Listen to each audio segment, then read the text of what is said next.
At the root of behaviour change is desire. The desire to change ourselves or to pursue certain things. The word desire, meaning to want or long for something, comes from the Latin words sidus and de, meaning from the stars. But over the ages, many sages have taken issue with desire.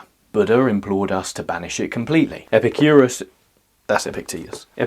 taught us to reduce our desires to only the essentials, and the Stoics implored us to only desire what's in our control. The sage desires to have few desires. I try always to master myself rather than fortune, and to change my desires rather than change the order of the world. Freedom is not achieved by satisfying desire, but by eliminating it. But as humans, we can't not desire things, because if we didn't, we'd probably all have dreadlocks and be chilling by some lake in Switzerland smoking the devil's lettuce. So the key is to channel desire at the right moment for the right things, and to structure our desire modulating systems with precision. And it turns out there are two life-changing ways in order to do so.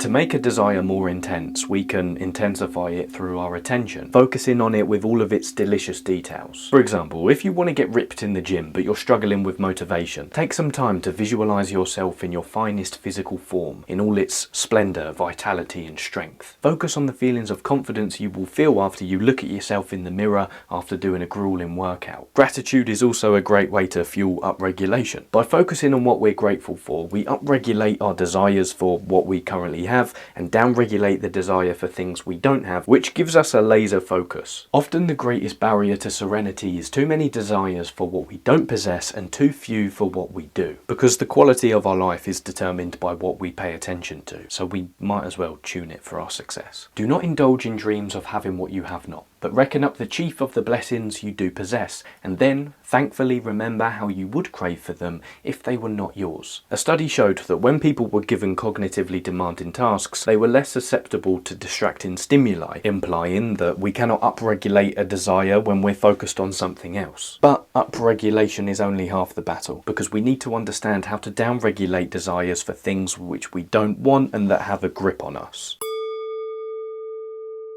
To downregulate a desire, you must detach yourself from the unwanted thing and view it in an as cold and as alienating way as possible. Take the example of conquering lust. When tempted, you might imagine the act of sex with all of its magnificent qualities pulling you further into the temptation of relapsing on your nofap streak. But step back and take a moment to imagine sex with the more repulsive details involved, all of the organs, the fluids and the tissues. Take the unwanted desire and turn it into the most repulsive thing you could possibly imagine. For doom scrolling, don't see it as some mindless way to pass the time, but see it as a psychologically toxic mechanism that wants to drain you of your life force. Most potently, if you cannot fulfill a desire, you must disdain what you cannot have and further rise above it. For example, if you miss out on getting a job, think of all the negative consequences that job could have brought you. Okay, perhaps it was your dream job, but the commute is 1 hour each way. Sod that for a laugh. Reprogram your desires away from ungratifiable longings. Marcus Aurelius has a brilliant meditation on this. When we have meat before us and other food, we must say to ourselves, this is the dead body of a fish, and this is the dead body of a bird or of a pig, and again, this Falernian wine is only a little grape juice, and this purple robe some sheep's wool dyed with the blood of a shellfish, so that we see what kind of things they are. This is how we should act throughout life. Where there are things that seem worthy of great estimation, we ought to lay them bare and look at their worthlessness and strip them of all the words by which they are exalted. For the outward show of things is a wonderful perverter of reason, and when we are certain the things we are dealing with are worth the trouble, that is when it cheats us most. But there are some deeper ways to conquer desires, whether it be lust, overeating, doom scrolling, or texting someone you shouldn't.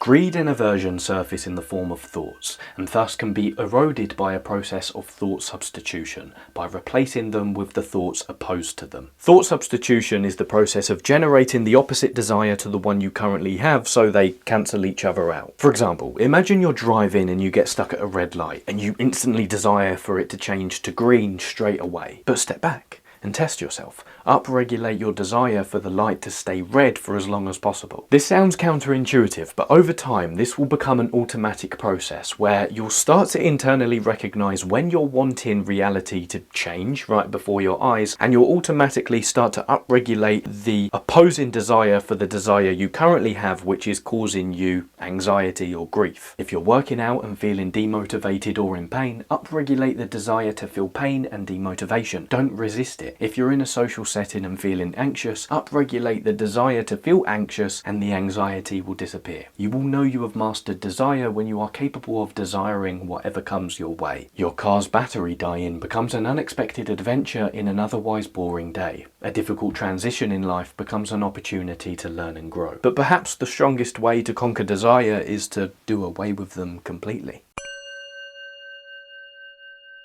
Diogenes, the notorious Cynic philosopher, was well known for his ascetic lifestyle. He lived in a barrel and owned few to no possessions. Wonder what it was like bringing a woman home. In fact, when Alexander the Great visited Diogenes after Diogenes had not visited Alexander the Great, he arrived at his barrel and asked Diogenes if there was anything he wanted, to which Diogenes responded, "Move from blocking my sunlight." He was so frugal he even discarded his drinking cup after he noticed a young boy drink from his hands from a river, exclaiming, "This boy has beaten me to the plainness of living." So Diogenes and Buddha are extreme examples of the ascetic lifestyle, whereby we renounce all of the pleasures of the modern world. And it turns out this is a great way to downregulate the gratification that desires have on us. Whether it be lust, binge eating, drugs, talking too much, or doom scrolling, we can downregulate the dependency that we have on these things by doing away with them completely. And in the process, we can become more emotionally robust, and we can see it as an immense act of self-compassion. For every type of perpetual desire you are able to renounce, you remove complication from your life. Because the insight asceticism teaches us is we teach ourselves what is important to us through our possessions. So to find out what really matters, get rid of as many things as you possibly can. As the French philosopher Jean-Paul Sartre said, hell is other people, and our relationships with other people will continue to be hell until we develop something called emotional agility and refresh rate. Imagine you've been with your missus for 3 years, but she has a negative effect on your life. She doesn't support you, she always complains, and you're just not looking in the same direction in life. But when you entertain the idea of leaving her, you gasp. So through downregulating your desire to invest your time and energy into the relationship and gradually ending the relationship, you can then work to reinvest your time and energy into a relationship with someone else who is more supportive. This is otherwise known as liquidity in investing. You need to be able to move funds from one form of investment to another so you can respond to circumstances with agility. So in the context of desires, you need to be able to modulate your desires quickly so you don't get stuck trying to fulfill something that is impossible to fulfill. You need to be invested in your desires and your relationships so they have enough opportunity to become meaningful, but not so blindly invested in them that when they crumble right before your eyes, your whole identity and sense of self goes with it. So your refresh rate is the speed at which you can accept and adapt to new circumstances. And to extinguish a desire which is no longer fulfillable, reduce it to indifference. To put this into even clearer perspective, we don't walk around our daily lives angry at the fact we can't grow wings and fly because it's impossible. Think about that the next time you're stuck wanting something impossible. Lastly, after we've aligned our desires to our values and gained mastery over our emotions, it's time to align our behaviour with our ideal self. And we do this through habits. Good habits bring us closer to our goals. Bad habits take us further away from our goals. It's that simple. But the not so simple thing is the modern world has optimised for our drives rather than our values. So, to become your ideal self, first write down all of your current good and bad habits and how long you roughly spend on each one per week, preferably in a pie chart. Then correspond this with how long you'd ideally want to spend on each one. Then slap that into a Google Calendar and execute. Because understand, you are the audience and the protagonist in your life. You do get to choose how you act. The state of being a person you yourself don't approve of is the worst form of prison in this life. Being a person you truly love and respect, not merely someone with an inflated self-esteem, is the highest hallmark of the good life. Whenever you do a thing, though it can be known but to yourself, ask yourself how you would act were all the world looking at you,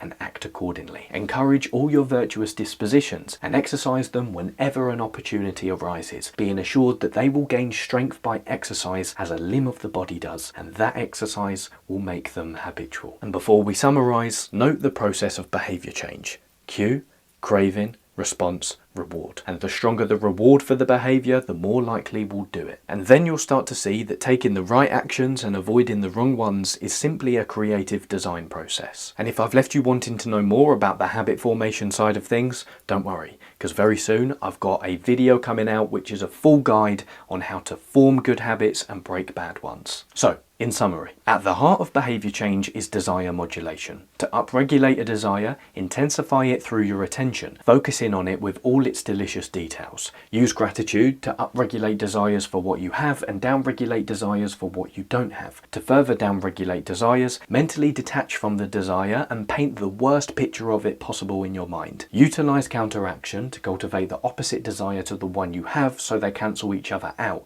bringing you greater peace. Use asceticism to banish unwanted desires completely. Respect emotional liquidity in relationships so you can transfer investment into other desires with agility. Creatively design your life with good habits by respecting the 4 steps of habit formation: cue, craving, response, and reward. And stay tuned for the full habits guide coming soon. Stay disciplined, playful, and dangerous. Adios, muchachos.